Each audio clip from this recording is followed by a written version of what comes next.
né? E é uma situação que ainda não está resolvida e, aliás, algumas queixas, por exemplo, que a gente teve em relação à reforma que está em tramitação na Câmara, houve também em relação a PIS/COFINS, né? Que foi a proposta apresentada pelo governo. O governo resolveu fatiar a apresentação da proposta dele. A primeira veio o PIS/COFINS com essa alíquota de 12%, e para alguns setores representa um aumento da carga. Como é que ficou na área da construção? Olha, eu, assim, fazendo evidentemente a ressalva que eu não sou um grande especialista no tema, mas eu coordeno um grupo dentro do Secov com vários especialistas, então eu me arrisco a falar um pouquinho. Eu acho que o Pedro está entrando aí, Denise. Exatamente. Pedro Neri, você nos ouve? Escuto, vocês me veem, me ouvem? Desculpa esse atrasinho. Também. Estamos ouvindo sim, Pedro. Bom dia. Bom dia, Denise. Bom dia, Eli. Bom dia, Pedro. Nós já estamos abertos aqui, com audiência aqui aguardando as suas avaliações. Eu estava conversando com o Eli Vertem a respeito da proposta de reforma tributária, né, que se tem uma grande expectativa para a simplificação do sistema, só que, como aconteceu com relação à reforma que foi discutida na Câmara, que já está em tramitação, quando o governo apresentou o PIS/COFINS, veio aquela reclamação de setores que podem ser penalizados. Então, nessa etapa inicial, qual a avaliação que você faz, Pedro?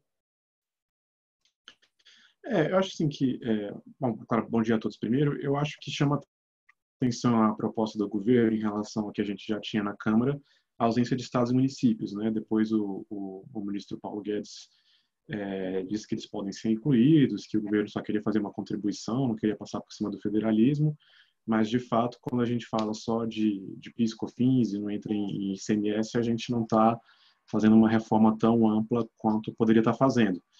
E a outra diferença principal, ou uma outra diferença importante em relação à proposta que está na Câmara, é que, rigorosamente, a proposta da Câmara unificava tributos num imposto, o IBS, o Imposto de Bens e Serviços, enquanto a proposta do governo faz isso num outro tipo de tributo, uma contribuição de bens e serviços. Então, isso tem implicações para um ou outro setor que tem, por exemplo, um tratamento favorecido, inclusive às vezes previsto na Constituição, para imposto, e que não se estende para contribuição. É o caso, por exemplo, do setor do livro, né?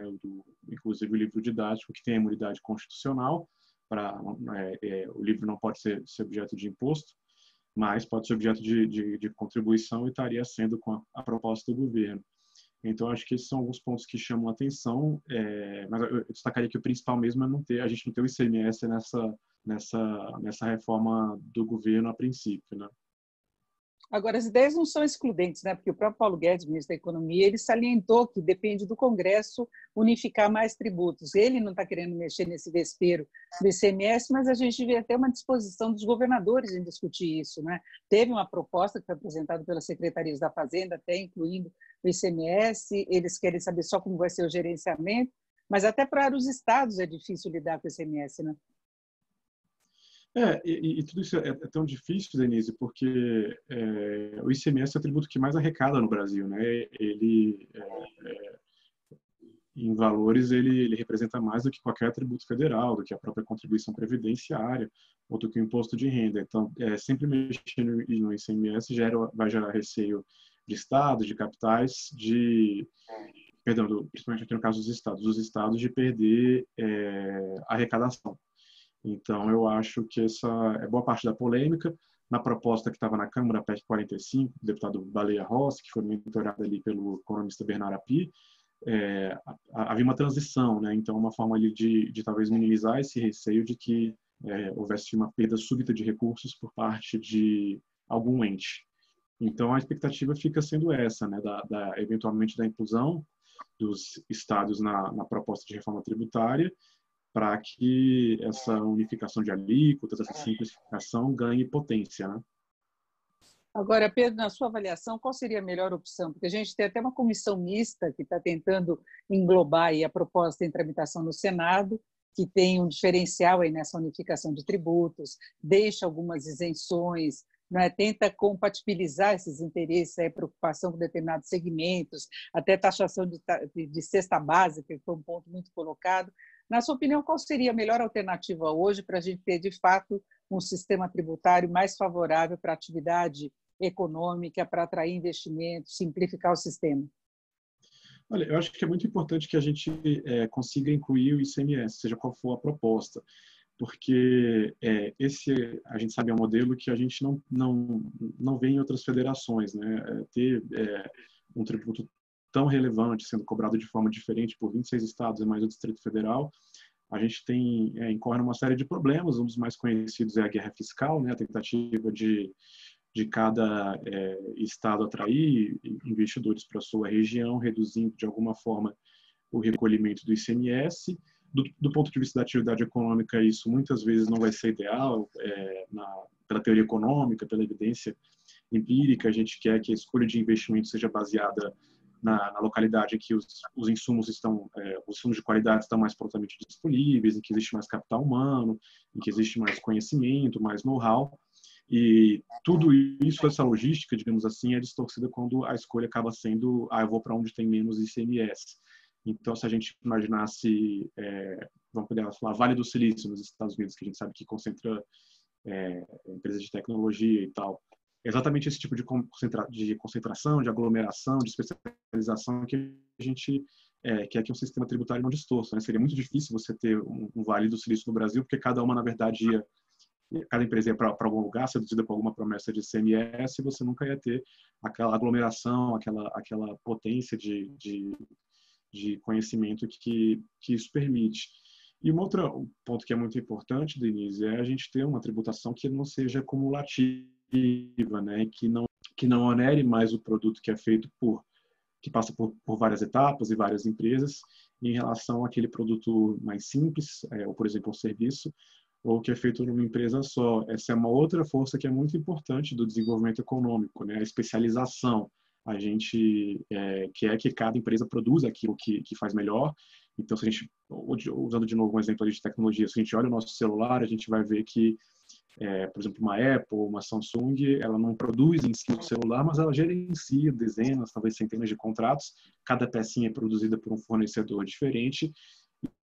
E se a gente tem um sistema tributário cumulativo, em que em cada etapa o tributo vai incidir, você vai desestimular esse tipo de atividade mais especializada e vai incentivar as empresas a sempre produzirem dentro de casa, né? Sempre a buscarem um processo de verticalização. Então, acho que essas duas forças ali, a necessidade que a economia precisa de especialização, de horizontalização, digamos assim, e de aglomeração de atividades especializadas, são prejudicadas por um sistema tributário que é baseado muitas vezes incentivo ao investimento baseado onde o ICMS vai ser mais barato, e desestimula a terceirização das atividades, porque é melhor fabricar sempre dentro de casa, digamos assim, dentro da firma, para evitar a incidência de tributos. Então, eu me detive aqui um pouquinho, esse tema na verdade, eu me alonguei um pouquinho. Esse tema de reforma tributária, a gente sempre fica na dúvida como é um tema complexo, se todo mundo tá na mesma página, entendendo a mesma coisa, mas eu acho que é por aí. Eliver, há preocupações também do lado da construção, nós falávamos isso até na abertura aqui da nossa live, não é? É verdade. Bom, com a devida ressalva que eu não tenho, evidentemente, o conhecimento, principalmente do Pedro, né, que tem um vasto conhecimento sobre o assunto, mas eu estou olhando assim um pouco mais pelo lado prático, né? Eu acho que o ideal é inimigo do bom. Acho que a equipe econômica agiu de uma maneira correta, na minha opinião, fez uma avaliação política correta de tentar tirar, digamos, uma nota não 10, certo? Porque na tentativa de tirar uma nota 10, se ele fosse fazer como a PEC 45, vamos dizer, tem a pretensão de fazer, ele vai mexer com tantos interesses, com tantas disputas, com tantas questões que estão aí há décadas, né, que talvez a gente não consiga avançar nada. Eu concordo com o Pedro, eu acho ruim fasear, né? O ideal seria uma coisa só, mas eu acho que ela não é possível na prática.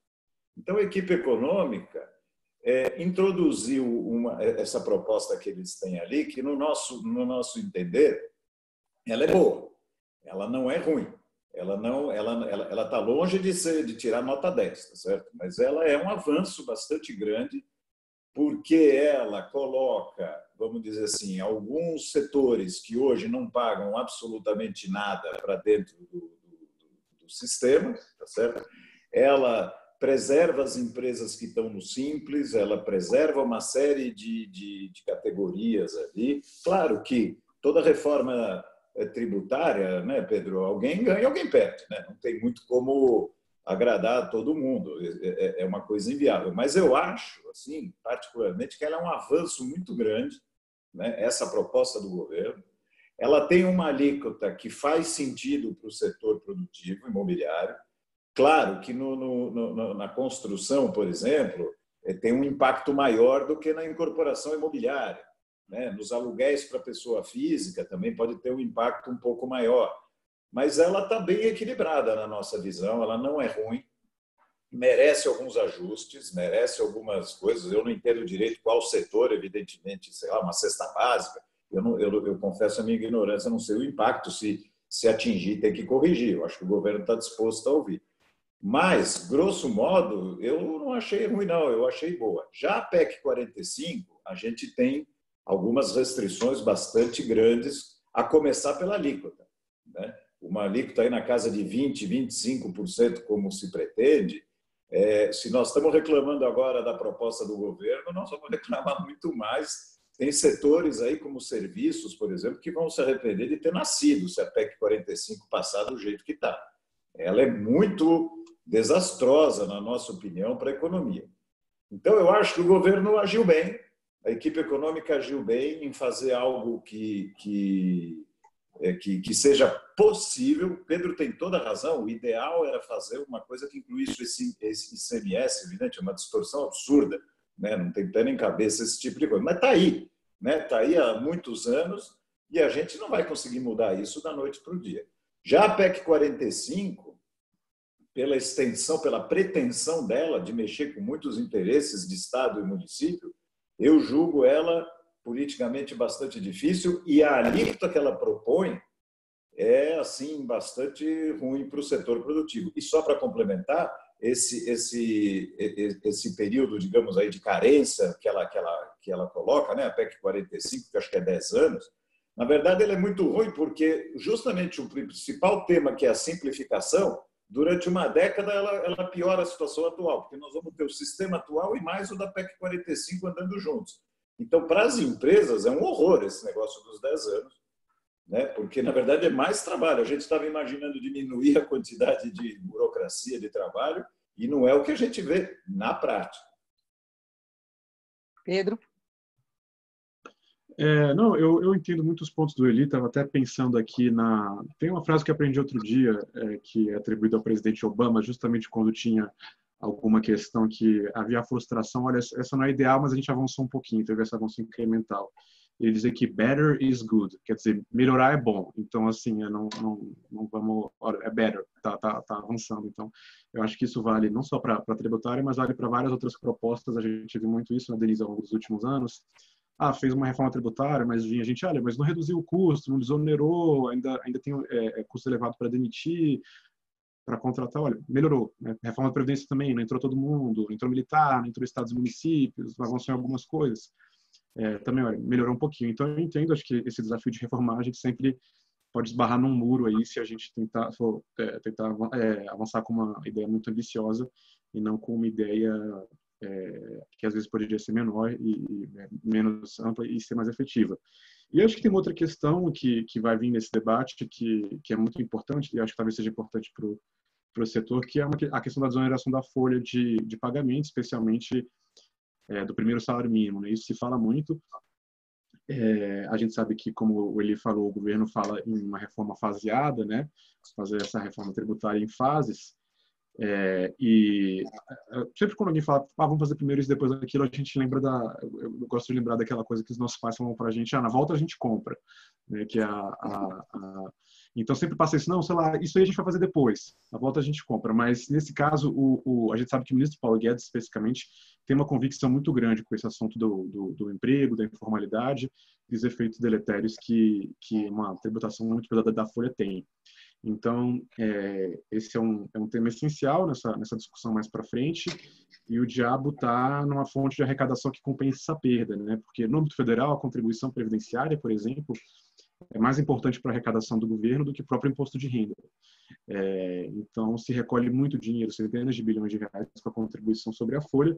Então, se livrar disso não é fácil, por isso que o ministro insiste tanto nessa ideia que alguns chamam de CPMF. Então, ainda respondendo aquela tua pergunta inicial, Denise, sobre o que seria ideal, eu acho assim, tem outros países que conseguiram fazer isso, assim, tem uma tributação muito baixinha sobre a folha, ou quase nada, então, assim, você tem um mercado de trabalho bastante dinâmico, e você compensa isso em alguns casos, sobre a renda, e aí é uma outra discussão. No Brasil, a renda das pessoas mais ricas é subtributada na comparação internacional, então, assim, não vou tributar emprego, vou facilitar para você ser contratado, a partir do momento que você tem emprego, que você ganha bem, aí que eu vou te tributar.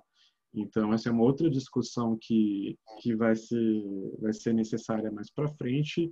E à medida que o tempo passa, né, ao final da legislatura e do mandato do presidente se aproxima, fica sempre mais difícil tratar de temas polêmicos, né? Então, eu acho que essa é uma outra grande incógnita que a gente tem, né? O governo tem essa convicção de CPMF, a gente vê que essa convicção não ressoa em vários setores da sociedade, e se não for por aí, a gente tem que buscar uma outra fonte de arrecadação para compensar essa ausência da taxação do emprego que a gente tem no Brasil.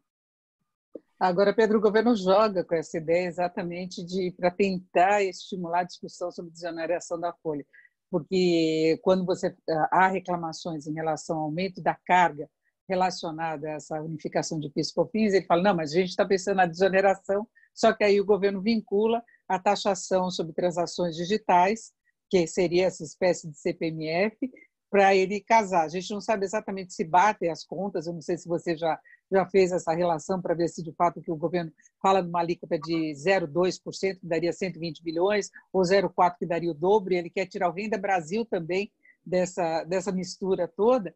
Então, fica uma coisa complicada se você tentar fazer uma operação casada, né? Que parece que é o que o governo quer. Ele lançou a primeira ideia, deixou nas mãos do Congresso unificar também com o ICMS, e aí, para poder compensar o que determinados setores pagariam a mais, aí viria a desoneração da folha. Mas para vir a desoneração tem a transação. O risco é você avançar só de um lado e gerar um desequilíbrio de fato, né? E isso só do ponto de vista fiscal, né? A gente ainda não sabe os desincentivos que podem acontecer no setor produtivo com uma transação sobre transações, né? Então tem todo um receio de que gere informalidade, de que prejudique algumas cadeias. Agora, eu acho que o governo tem uma preocupação sempre com o resultado primário, com o déficit primário. Eu confio que essas estimativas têm base. O que eu não entendo muito bem, Denise, é essa preferência por esse tributo, que não foi testado nessa escala, eu acho que em nenhum lugar, mas é como se o governo tivesse a impressão de ter uma ideia genial que ele não consegue convencer a gente ou mostrar de onde vem. Porque, assim, como eu estava falando mais cedo, de fato, muitos outros países, quase todos, na verdade, tributam menos a folha do que o Brasil, e alguns chegam a tributar zero. Mas aí, nesses casos, vai ter uma tributação alta sobre a renda, por exemplo, e não essa coisa de serviços digitais. Então, assim, dá para se a gente olha na experiência nacional, a gente vê modelos do que pode ser replicado, de fato, chama atenção a questão da taxação sobre a folha, especialmente a gente que mora aqui sabe na chaga que é o desemprego, que é a pobreza das famílias jovens, a própria violência urbana. Agora, em outros lugares, isso é compensado de outra forma, né? Então, até queria ver um pouquinho ali como que é da experiência dele, porque a gente ouve sempre falar muito que a construção é um setor que emprega muito, e se na avaliação dele tem esse efeito poderoso mesmo, né? Tira todos os encargos, vai contratar mais, vai formalizar mais, como ele vê a resposta do setor a uma eventual mudança nesse sentido. Eu vou responder, só queria complementar com relação ao item anterior. O fato de fasear tem uma vantagem também, que se colhendo bons resultados, o Congresso acaba, vamos dizer, percebendo uma vantagem política nessas reformas e acaba também melhorando o ambiente para avançar nas outras fases. Mas na questão da CPMF, eu acho que, infelizmente, agora eu vou apanhar aqui, viu, Denise? Eu acho que, infelizmente, a gente não gosta da CPMF por um preconceito e por motivos absolutamente políticos. Eu não vou falar de CPMF, o imposto eletrônico, como a equipe econômica pretende fazer, para nós, empregadores de mão de obra bastante intensa, é fantástico. É uma ideia genial, porque você triplica, quadriplica a base de arrecadação, muito mais setores pagarão, inclusive alguns que nem pagam hoje em dia, pagarão uma porcentagem absolutamente pequena versus um benefício de desoneração da folha de pagamento, que aí, respondendo um pouco do que o Pedro falou, é injeção na veia, como se diz assim, para quem emprega mão de obra, a desoneração da folha de pagamento. Porque, hoje em dia, a oneração da folha de pagamento é uma coisa, assim, passou de todos os limites possíveis e imaginários. Então, eu como empresário, eu lamento muito que a CPMF seja um palavrão, né? O imposto tem que mudar de nome, porque não pode chamar CPMF. Eu concordo que o histórico dele foi péssimo, né? Porque ele veio para fazer uma coisa lá no passado e aí acabou virando outra coisa, ficou também a CPMF, o que foi um horror. Mas, infelizmente, eu vejo hoje a sociedade brasileira batendo em alguma coisa que ela mal sabe que é muito boa para ela. Então, eu acho que nós deveríamos, sim, aproveitar esse momento aqui, que praticamente o mundo é outro, tá certo? Com a pandemia, a gente zerou o mundo, tá certo? Deu off no mundo. Então, eu resetaria, assim, esses preconceitos de ser contra a CPMF, ser contra um problema de cobrança eletrônica, desde que, e aí a Denise lembrou bem, muito bem calculado que história é essa, que conta é essa, vai se arrecadar quanto, vai se desonerar tanto, para que no frigir dos ovos não haja um aumento. Mas, assim, Pedro, objetivamente, eu sou muito a favor dessa ideia do Paulo Guedes e acho que ela seria maravilhosa para os trabalhadores. Agora, Eli, antes do Pedro falar, eu queria só acrescentar uma coisa. O governo tem falado de uma desoneração de 25% da folha. Isso já faria diferença em contrapartida dessa nova tributação? Muita diferença, muita diferença. 25% é um quarto do que a gente paga hoje, tá certo? Do que o trabalhador paga hoje. Eu tenho certeza que se ele mexer em 25%, claro, eu gostaria que fosse 50%, tá certo? Mas ele tem que fazer a conta. Você falou bem, ele tem que mostrar para a sociedade se ele vai arrecadar 0,10, 0,50, o número que ele quiser, mas ele tem que mostrar, né? Tem que fazer aquele balanço que você falou. Bom, peraí, eu vou arrecadar X aqui, mas vou desonerar X ali. O que não pode é ter um ganho, né? Um aumento da carga tributária. Então, eu aumento e tal. Agora, 25%, longe do ideal, né? Na mesma brincadeira que o Pedro fez, né? Na volta a gente compra.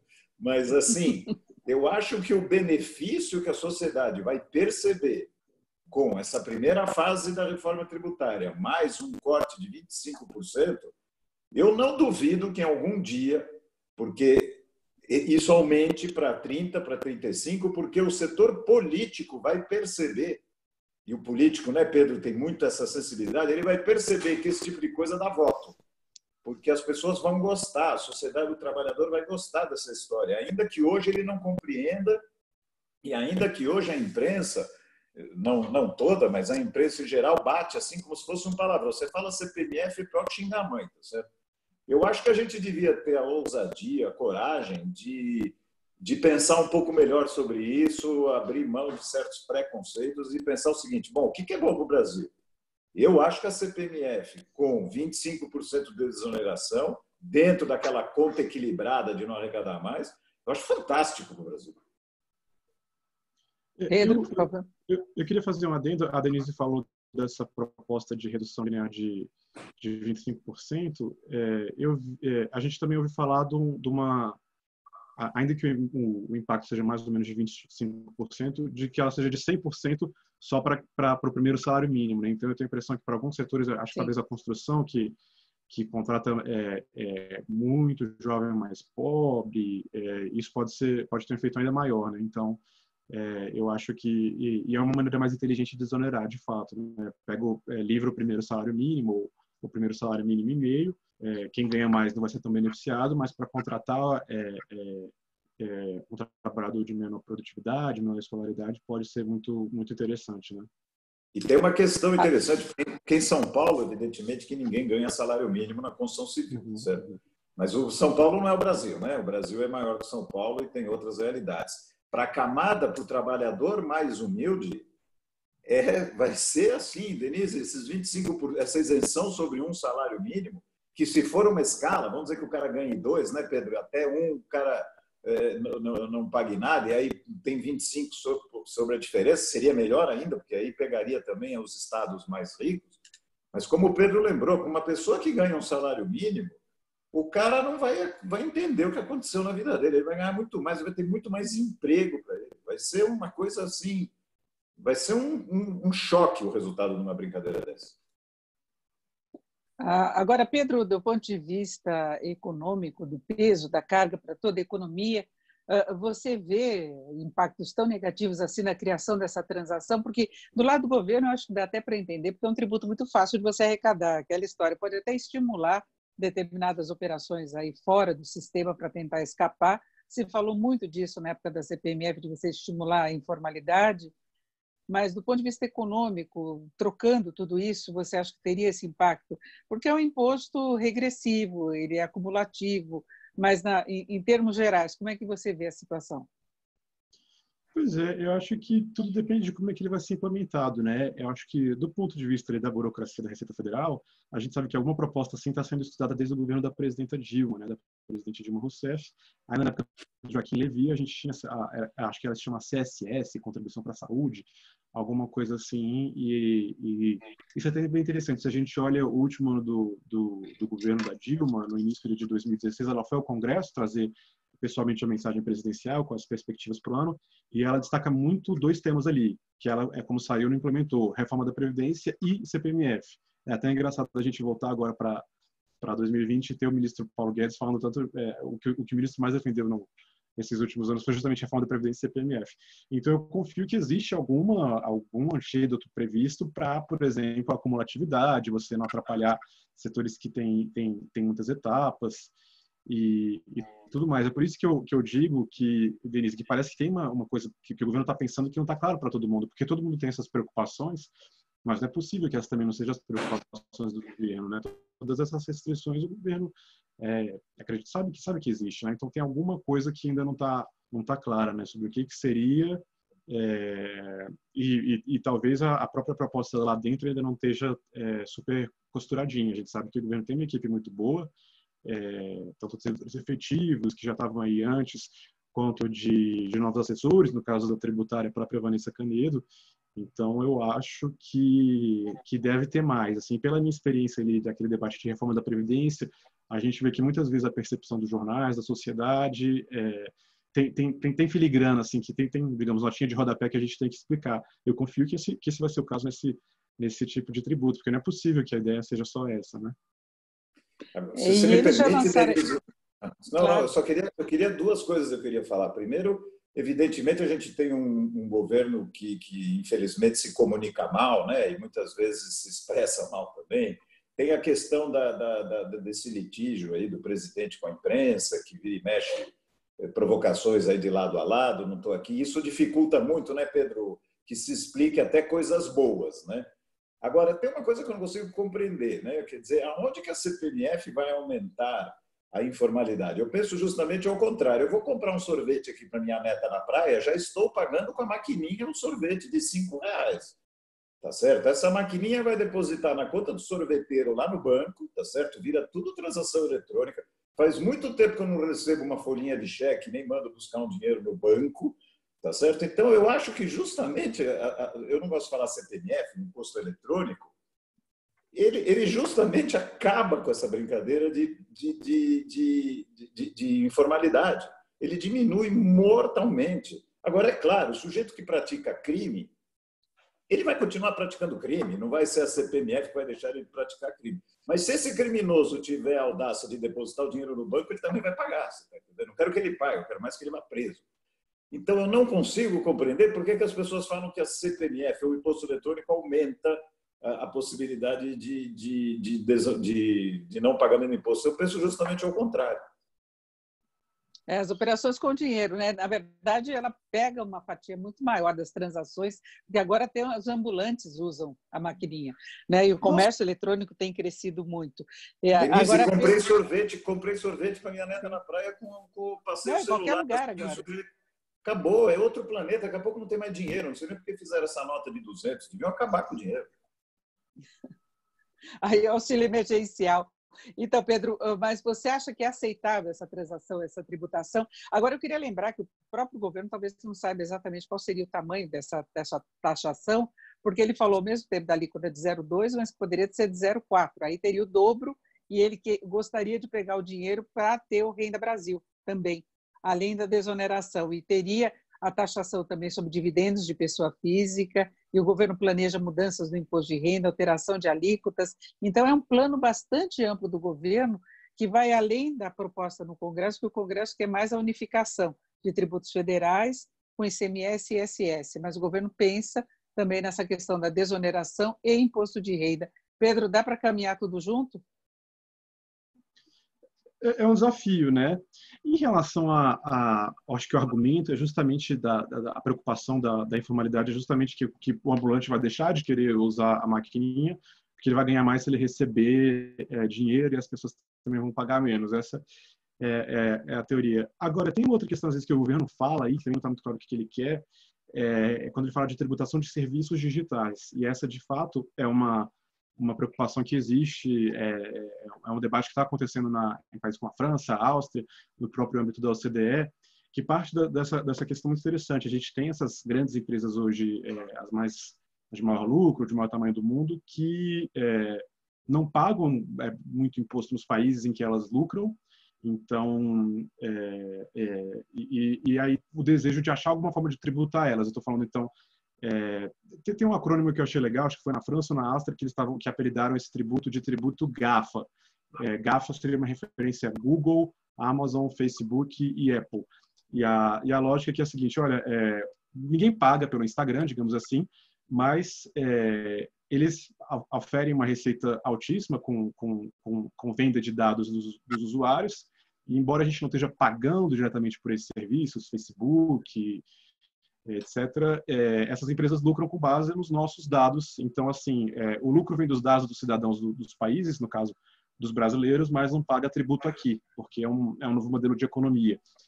Então, tem essa discussão, na União Europeia está muito forte, de, olha, Google tem que pagar tanto, Apple tanto, Facebook tanto, e é justamente, a gente tem falado muito aqui da nova economia, né? É justamente uma tributação baseada nessa transformação, né? Então, não sei o quanto que dá para arrecadar aí, mas o governo às vezes usa o termo serviços digitais e faz sentido, né?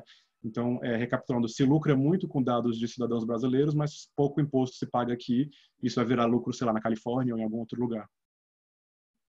Porque de início se falou da tributação sobre a chamada nova economia, que pegaria exatamente essas mega empresas. Agora, na prática, o que a gente vê é essa taxação sobre transações, e por isso que há a insistência que seria uma nova CPMF e não um novo tributo com um novo foco, que incidiria sobre as transações digitais. Então, como o Eli citou, quando você paga lá o sorvete o ambulante com a maquininha, haveria essa taxação. Para o governo, eu acho que é uma grande tentação, porque é uma forma muito fácil de arrecadar. Eu acho que é mais difícil sonegar, só mega operações é que poderiam, na irregularidade, sair, né, da formalidade mesmo para poder escapar da taxação. Então, essa a condição que o governo está vendo. Agora, Pedro, voltando ainda ao que o governo já apresentou, essa unificação de PIS/COFINS depende apenas de projetos de lei. Você vê a possibilidade de avançar com isso e depois nós temos uma outra etapa mais à frente? Como é que seria a unificação mais ampla se já houver de início essa de PIS/COFINS? Ou você não vê condição de o Congresso aprovar isso? Eu não sei, eu sei que a estratégia pública do governo é de começar tratando da unificação de bens e serviços. Num segundo momento, trata da questão de tributação sobre a renda, ver a questão de lucros e dividendos, que, aliás, eu escrevi sobre isso ontem no jornal, estou apanhando bastante, e tem essa última fase, que seria a questão da CPMF, da desoneração sobre a folha. Eu acho que tudo depende de articulação do governo, a gente está vendo aí que algumas coisas estão mudando, né? A gente vinha um período de muita animosidade, naquele momento ali do presidente fazendo entrevistas, o auge da crise do coronavírus, então vamos ver como é que o Brasil vai sair depois, ao final do ano, início do ano que vem, desse momento, com esse também novo modelo de governabilidade, com uma participação dos partidos do centro e ver qual vai ser a força do governo para carregar as suas bandeiras, né? Tudo isso depende muito de articulação, de política. A gente tem um momento importante no início do ano que vem, que é a alteração das mesas das casas. No caso da Câmara, que é a casa iniciadora, vai ser especialmente interessante acompanhar, porque a gente teve um período excepcionalmente longo do atual presidente Rodrigo Maia, que por circunstâncias vai acabar tendo ficado 5 anos, é um presidente que tem uma cabeça reformista, e ele vai necessariamente sair provavelmente no início do ano que vem. E a gente sabe que o presidente da Câmara tem um poder grande sobre a condução da agenda do Poder Executivo, né? Basta a gente lembrar que antes do Maia a gente tinha o presidente Eduardo Cunha, que o presidente da Câmara tem, como a Câmara é casa iniciadora, é muito, muito relevante para essa agenda, né? Especialmente do ponto de vista do governo, né? Porque o governo, quando ele manda, ele só pode começar pela Câmara. Então, acho que tem que ficar de olho nisso aí, e acho que isso vai determinar o quanto que o governo vai conseguir agora, Pedro, carregar as suas pautas. Agora, tem me chamado a atenção, Pedro, a disposição maior do Congresso em discutir essa matéria. Eu acho que a gente chegou a um ponto de amadurecimento, como aconteceu com a reforma da Previdência. Porque a Previdência tinha uma resistência muito grande antes, e se chegou no momento que falou, tem que acontecer alguma coisa. Eu acho que, em relação à reforma tributária, a gente está chegando mais ou menos nesse ponto. Tem que acontecer alguma coisa, não dá para a gente conviver com esse sistema caótico, que se sabe o quanto que ele tem de impacto negativo sobre a atividade econômica, a atração de investimentos, a competitividade do Brasil na atração de recursos. É um problema muito grave do Brasil, quando a gente vê custo do Brasil, insegurança jurídica, né? Tudo isso pesa. Então, eu sinto que tem um amadurecimento dessa ideia no Congresso e até na sociedade. E não sabe exatamente para que caminho vai. Como você disse, da reforma da Previdência, pode não ser tão ampla quanto se imagina, mas eu acho que pode ser alguma coisa importante. Você tem essa mesma percepção? Eu acho que essa percepção existe, mas eu acho que tem uma diferença importante em relação à reforma da Previdência, que a reforma da Previdência, por mais que ela impusesse custos, perdas para vários setores, essas perdas ainda estavam ali meio que no futuro, no médio prazo, né? Ninguém no dia seguinte da reforma tinha uma perda grande, como pode acontecer com a reforma tributária para alguns setores. Então, acho que isso facilita, né? A gente falava muito na reforma da Previdência em regras de transição.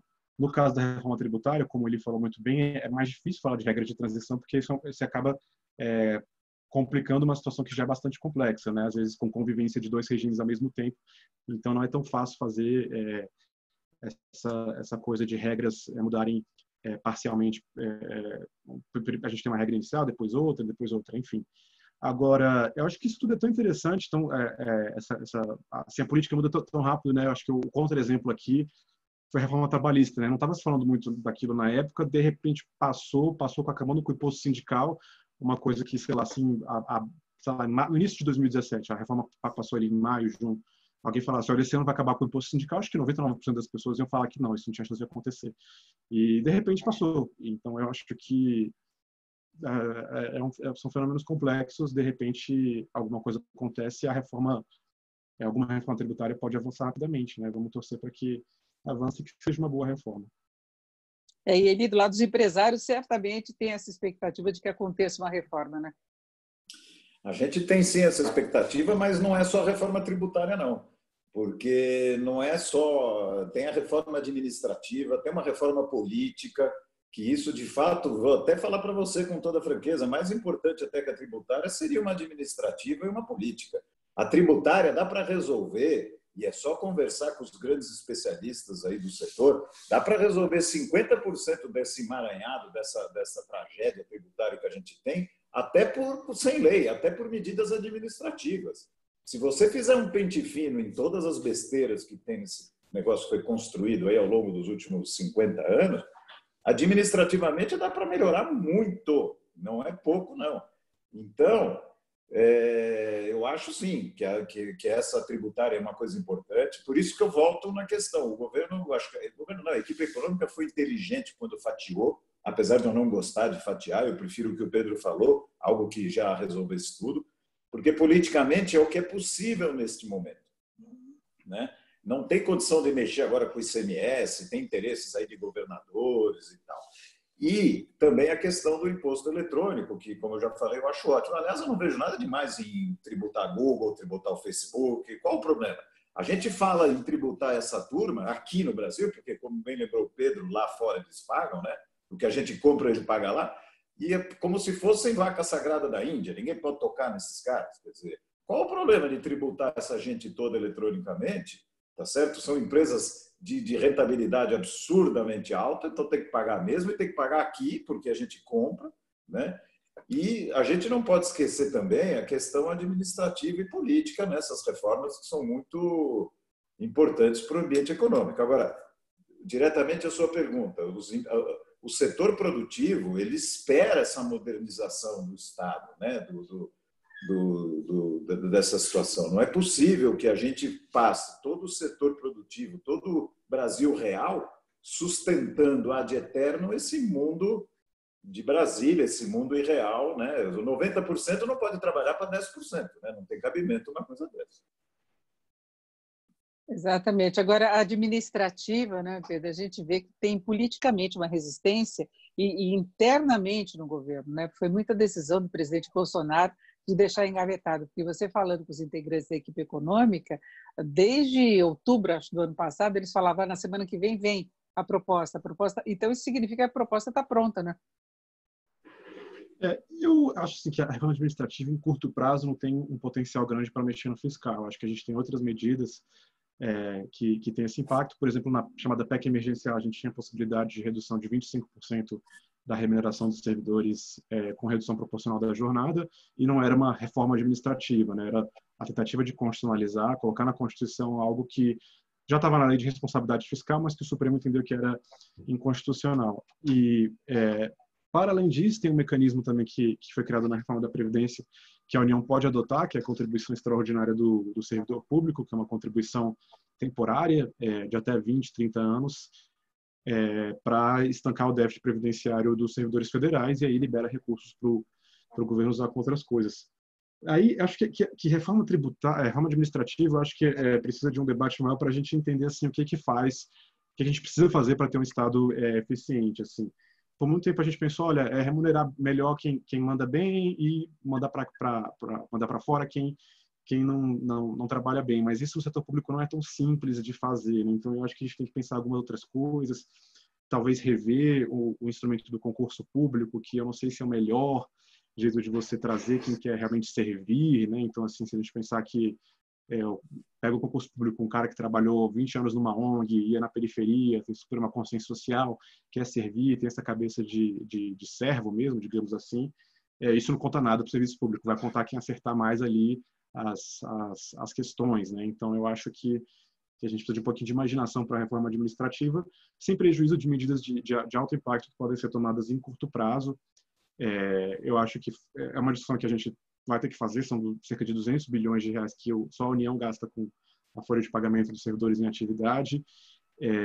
O governo tem acenado aí com uma mudança sem precedentes para o teletrabalho na União, e eu fico pensando se talvez isso possa servir como algum tipo de compensação para alguma redução, alguma perda remuneratória. Né? Olha, quase todo mundo vai poder trabalhar de casa em algumas atividades, em compensação, a gente vai reduzir esse nosso custo com folha. Não sei se vai conseguir avançar, como você disse, politicamente é bastante difícil, até o Eli chamou atenção para essa concentração geográfica, né? Como todo mundo aqui em Brasília, ou boa parte ali muita gente é servidor ou de família de servidores, acaba que é difícil politicamente, vai ter manifestação e tal. Mas, principalmente quando a gente está querendo falar de um programa como Renda Brasil, né? Criar uma nova forma de atender a população mais vulnerável, eu acho que faz sentido deslocar recursos de uma folha de pagamento de quem tem emprego estável para o resto da vida para quem está desempregado, na informalidade. Então, acho que isso faz bastante sentido para mim. Agora, se você me permite, claro. Se você me permite, Denise, um comentário. O Pedro citou o artigo dele de ontem no Estadão, eu vou aproveitar. Primeiro, parabenizar ele pelo artigo.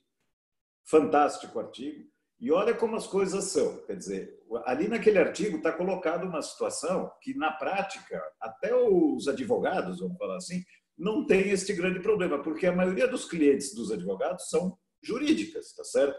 Então, se você cobra o CBS na nota fiscal por fora, né? Por fora não no mau sentido, mas além do preço, essa empresa, vamos dizer, eu contratei o meu advogado, ele vai me cobrar mais 12%, mas eu vou compensar esse imposto na jurídica, tá certo?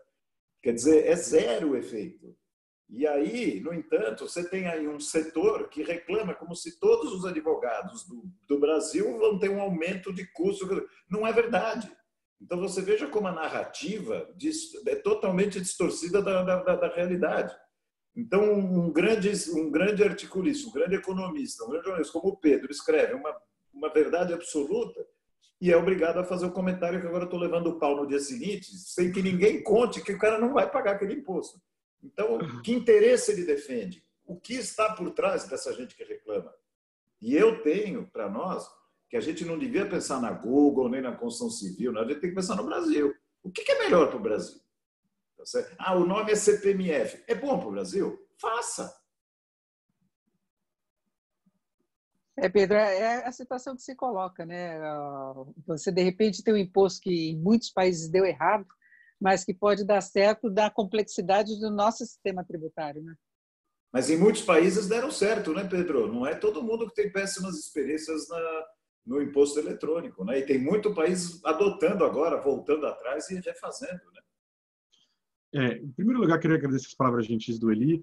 Agora, o que acho que chama atenção em relação à a tributação de transações eletrônicas é que aqui no Brasil, como se for para desonerar muito a folha de pagamento, teria que ser, eu acho, que um tributo com uma base de arrecadação maior do que em outros países, em termos, acho assim, pelo menos relativos, né? Então, eu acho que isso que acho que custa um pouco, o que chama atenção. Então, se a gente for por esse caminho, vai ser uma medida, de fato, assim, um pouco histórica, até na comparação internacional. A gente vai estar tentando traçar um caminho próprio, assim, né? Porque como folha é muito pesada no Brasil, a gente arrecada 300, sei lá, bilhões de reais com isso por ano, de perder a arrecadação e compensar, que seja 100 bilhões com esse tributo, já é bastante coisa, né? Então, eu acho que por isso que ainda que existam experiências bem-sucedidas em outros países, eu não sei se são da magnitude que a gente vai precisar fazer aqui. Vamos ver como é que o governo vai conduzir isso aí. Em relação à reforma administrativa, Pedro, acho que era importante lembrar que o Congresso, a revelia do que o governo possa fazer, tem comissões para discutir a reforma administrativa, tanto representando o funcionalismo, né, que é uma comissão específica, quanto de reforma administrativa. E eu percebo muito uma preocupação deles com relação à eficiência.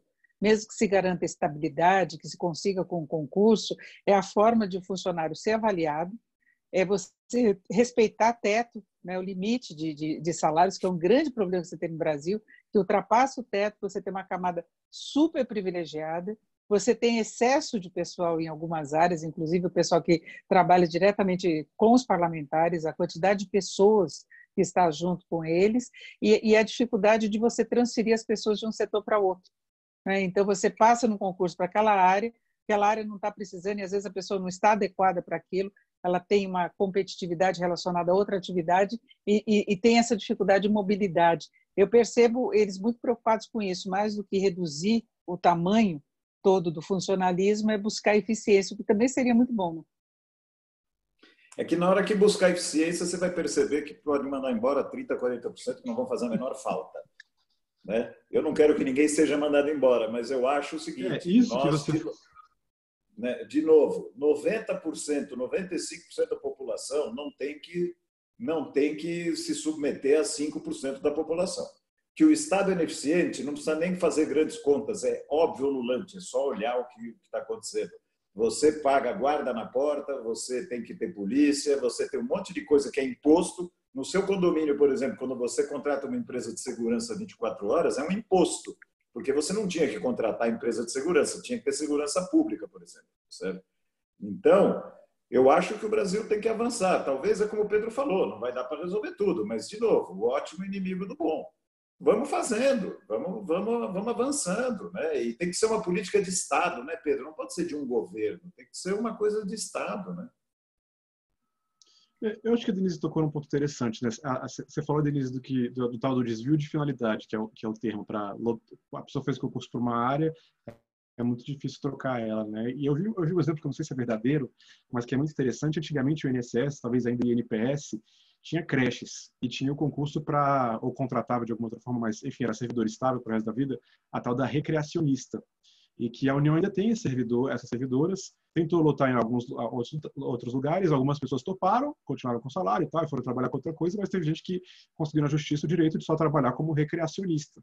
Então, é uma dificuldade que a gente tem, né? Então, vamos pensar, vamos dizer que esse governo acelera aí as bandeiras ideológicas dele, por exemplo, que a ministra Damares conseguiu criar a carreira auditor federal de costumes e contratou, sei lá, 20 mil pessoas para ficar vendo se está bebendo cerveja na calçada, se está ouvindo música alta não sei aonde, se na TV, se as músicas do Spotify ou da rádio da Jovem Pan tá tocando muito funk, não sei o quê, os caras infernizam a vida da população, todo mundo detesta, eles conseguem lá, como eles são auditores, digamos assim, o termo, eles conseguem equiparação com a Receita Federal, ganham super bem, viram um custo enorme, você nunca mais pode tirar esses caras, entendeu?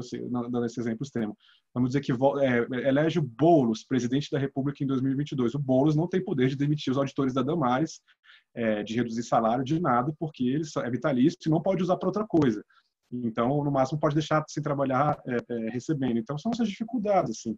Então, tirando esse exemplo esdrúxulo, a sociedade passa por mudanças, às vezes um trabalho que era necessário agora não é mais, ou a escolha do eleitor foi para que isso mude.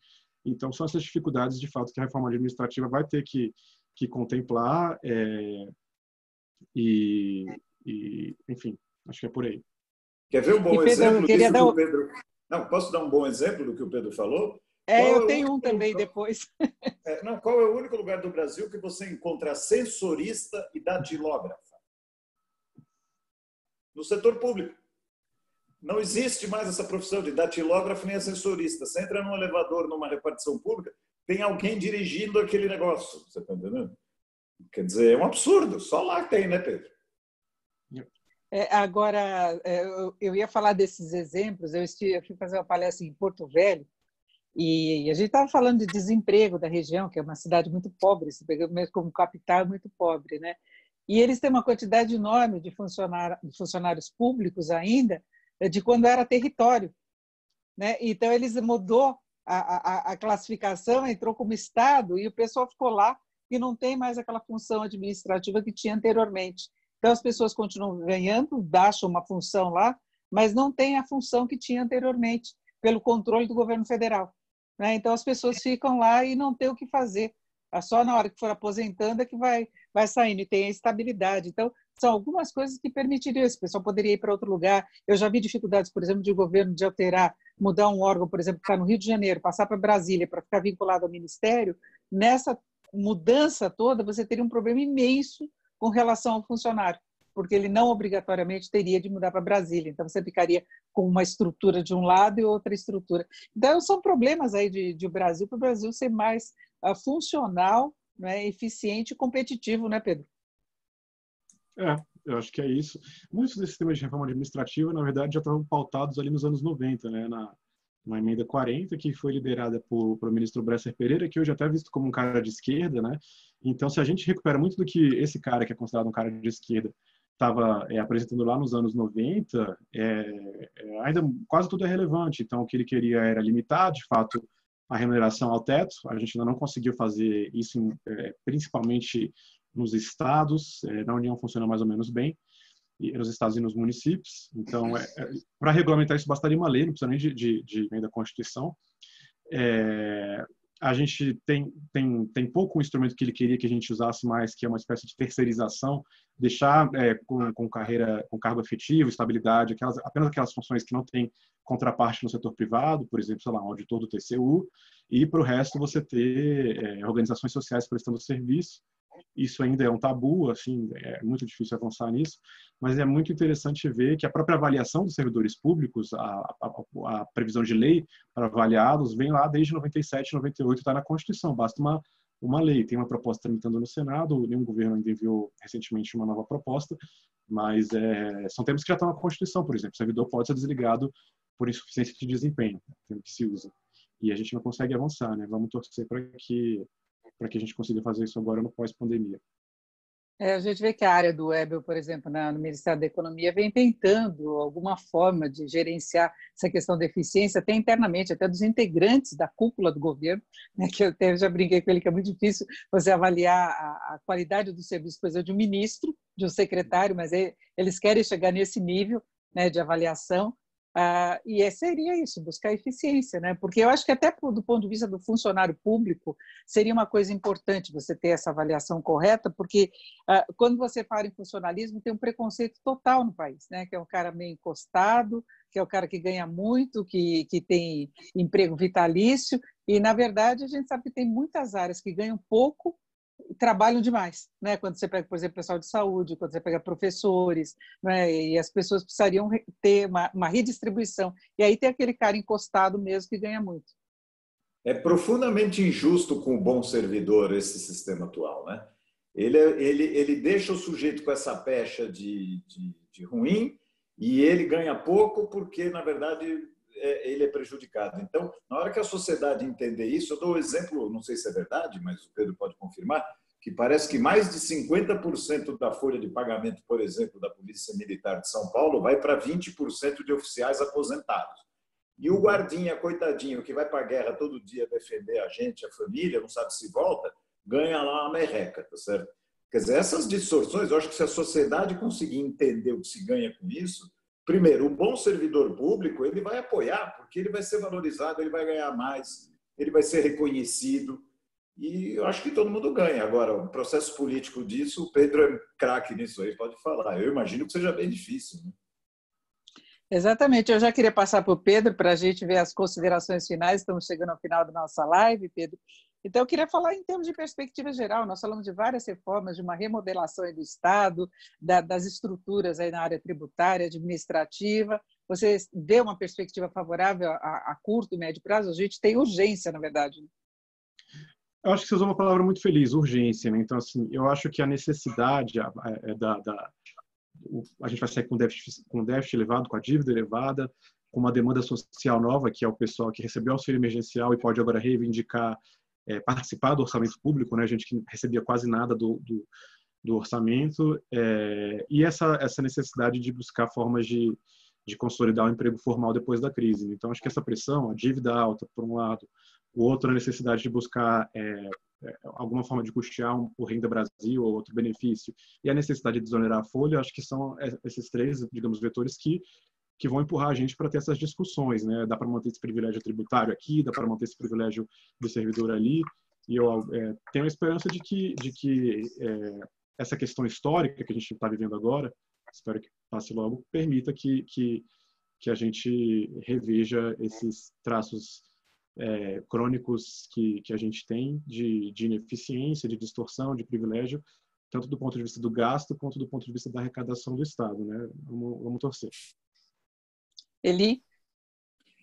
Complementando o que o Pedro falou, eu acho que a retomada no momento assim que acabar essa pandemia e tal, a retomada da responsabilidade fiscal é fundamental, tá certo? Ainda que o déficit tenha subiu no mundo, né? Ele não é mais 70% do PIB, ele já virou 100%, então isso nem me preocupa muito. Acho que essas reformas vão mudar muito o ambiente, ainda que não sejam reformas nota 10, nota 5, nota 6, nós vamos avançar.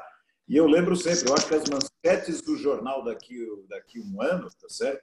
Vai ser o seguinte, vai ser um crescimento do Brasil a uma taxa muito mais elevada que os tradicionais 1 ou 2%, evidente, porque a base é menor, né? Então, você vai crescer 4, 5, 6%, vai mudar o ambiente. Nós vamos ter a vacina, tá certo? O mundo vai estar com a vacina disponível ao longo do ano que vem. E com essas reformas todas, eu sou muito otimista. Eu acho que nós vamos viver se a gente fizer a lição de casa, nenhuma delas é fácil, acho que a gente está com uma grande oportunidade na mão de virar o jogo e apontar para um lugar melhor para o Brasil. Gostei do otimismo, Eli. Gostei do otimismo. Nessa semana a gente estava brincando com aquela declaração do Tedros lá da OMS. Animador falar disso. Mas é isso, a gente tem várias vacinas aí. Não, eu como corintiano, a gente já estava quase na segunda divisão e hoje já somos quase campeões paulistas, eu sou um otimista. E o São Paulo, que não era para ser eliminado, foi eliminado, então tudo pode acontecer, é isso. Vamos fechando por aqui a nossa live. Agradeço muito a participação do Pedro Neri, que é consultor de economia do Congresso, colunista do Jornal Estado de São Paulo, professor do IDP. Pedro Neri, muito obrigada. Uma boa tarde. Boa tarde. Obrigado a todos. Obrigado, Eli, Denise. E Eli Verden, que é diretor do Secov São Paulo. Eli, muito obrigada. Uma boa tarde. Obrigado, Denise, pelo convite. Um prazer estar com você. Pedro, um grande abraço. Parabéns pelos teus artigos. Valeu, obrigado. E muito obrigada a todos que estiveram com a gente até agora e até a próxima live aqui do Secov São Paulo. Boa tarde.